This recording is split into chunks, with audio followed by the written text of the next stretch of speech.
Good morning to all of you. Good morning to all of you. बेटा आज हम पढ़ने जा रहे हैं रिकर्जन के बारे में। रिकर्जन आप पढ़ चुके हो 11th क्लास में। It is the most powerful tool in programming language. बहुत हेल्पफुल टूल है। आपको एक जो कोड है उसको बार बार लिखने की ज़रूरत नहीं है। एक कोड को आप मल्टीपल जगह कॉल कर सकते हो। When a function call itself again and again, recurrence of something is called recursion, right. तो फंक्शन के कॉल को बार बार क्या कहते हैं? रिकर्जन। इसके लिए कुछ कंडीशन होती है। जैसे पहली आपकी है टर्मिनेटिंग कंडीशन होना ज़रूरी है, ठीक है। उनकी एक बेस क्लास ज़रूरी है। इफ़ क्लॉज ज़रूर होना चाहिए ये स्पेसिफाई करने के लिए कि आपका पर्टिकुलर प्रोग्राम कहाँ टर्मिनेट होगा, ठीक है। जब भी रिकर्सिव कॉल की जाती है तो एक नया मेमोरी स्पेस जो है वो एलोकेट किया जाता है हर लोकेशन के लिए, हर लोकल वेरिएबल के लिए जो रिकर्सिव रूटीन में क्या हो रहे हैं? यूज़ हो रहे हैं। चौथी चीज़ है आपकी duplicated value of local variables, यानी कि लोकल वेरिएबल्स की जो डुप्लीकेटेड वैल्यू है उनको हम कहाँ डाल दिए जाते हैं? स्टैक के अंदर, ठीक। अब इसका एडवांटेज क्या है? ये आपकी ज़्यादा मेमोरी स्पेस लेता है क्योंकि आपका जो रिकर्सिव कॉल है उसके साथ के जो लोकल वेरिएबल्स हैं उनको भी हमें स्टोर करना पड़ता है स्टैक पे।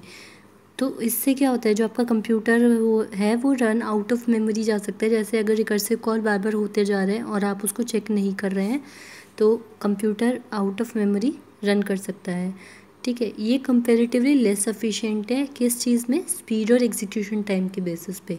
कौन लेस एफिशिएंट है? Recursion, right. अब इसके बाद हम बात करते हैं रिकर्जन वर्क कैसे करता है। जैसे आपने बोला रिकर्सिव प्रॉब्लम को हम डिवाइड करते हैं 2 पार्ट्स में। पहला होता है टर्मिनेटिंग पार्ट, ठीक है।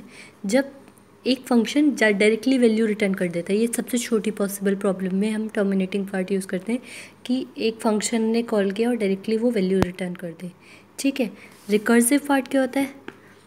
इसमें एक से ज़्यादा रिकर्सिव कॉल होंगे, ठीक है। और छोटे छोटे पार्ट्स ऑफ प्रॉब्लम पे हम इसे लगाएंगे, यानी कि जैसे हमने बताया था कि मॉड्यूल्स में डिवाइड करते हैं हम अपने प्रोग्राम को और उन छोटे छोटे पार्ट्स पर हम क्या करते हैं? रिकर्सिव कॉल अप्लाई करें। उसके बाद जैसे आपने बोला कि पावर कैलकुलेट करनी है इनपुट नंबर की, ठीक है। तो आपने बोला पावर x(n), x की पावर n होता है, ठीक है।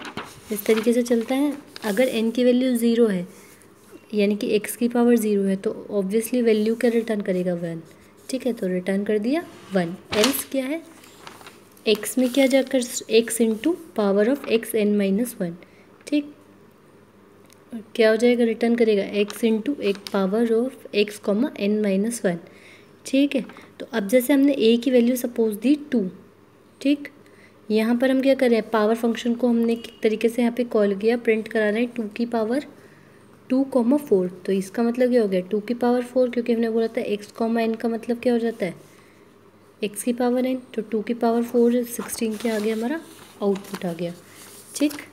अब बात करें हम, अगर हमें फंक्शन बनाना है sum of first n natural numbers को कैलकुलेट करने का यूजिंग रिकर्जन, ठीक है।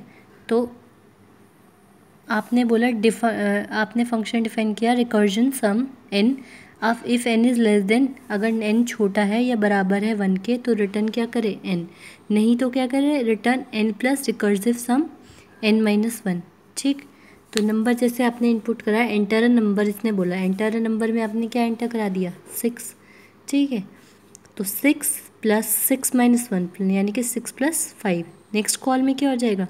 6 plus 5, 5 minus 1 4, 6 plus 5 plus 4, 4 minus 1 3, 6 plus 5 plus 4 plus 3, 3 minus 1 2। इस तरीके से चलता रहेगा कहाँ तक? 1 तक, जब तक 1 ना आ जाए। क्योंकि आप 0 ऐड करेंगे तो 0 एक तो नेचुरल नंबर नहीं है, दूसरा 0 ऐड करने से इस पर कोई इफेक्ट नहीं पड़ेगा, ठीक। तो 6, तो इसमें क्या आएगा? अब आपने बोला 6 plus 5 plus 4 plus 3 plus 2 plus 1 that is 21। तो हमारा आउटपुट क्या आ जाएगा? 21, ठीक है। इसी के साथ आपका जो है फंक्शंस जो है चैप्टर आपका ख़त्म होता है। अब इसमें अगर जो कुछ कंसेप्ट्स अगर आपको लग रहा है तो आप एक बार से इसको अच्छे से पढ़ें और ध्यान से, और सभी वीडियोस को देखते रहें। स्टार्टिंग की जो वीडियोस हैं फंक्शंस की, उससे आपको जो चीज़ें हैं बेसिक्स हैं वो क्लियर होते चले जाएंगे। Have a good day. Okay बच्चा।